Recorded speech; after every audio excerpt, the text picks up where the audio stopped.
Réussir la remontée en puissance de l'armée de terre par le recrutement, c'est l'objectif du général de corps d'armée Hervé de Watekamp. À travers ses visites de régiment, aujourd'hui au 13e régiment de dragons parachutistes, il continue de recueillir auprès des acteurs de terrain tous les renseignements et difficultés qu'ils pourraient rencontrer.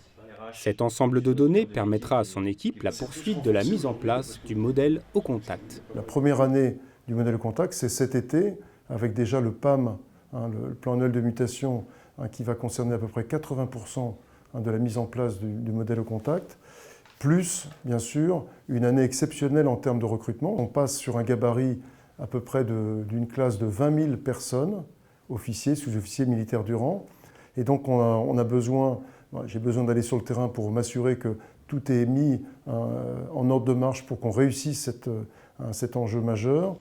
Cet enjeu représente un effort considérable, passant notamment par un grand renforcement du corps des sous-officiers. Une excellente opportunité pour les soldats, puisqu'une bonne partie des recrutements se feront dans le vivier représenté par les militaires du rang.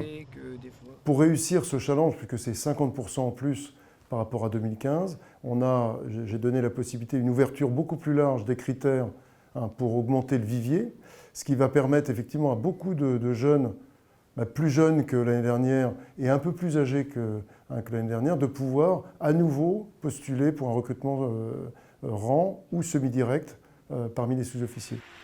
50% de places offertes en plus au recrutement interne des sous-officiers et des conditions d'accès élargies. C'est une façon très positive pour l'armée de terre d'aller droit au but.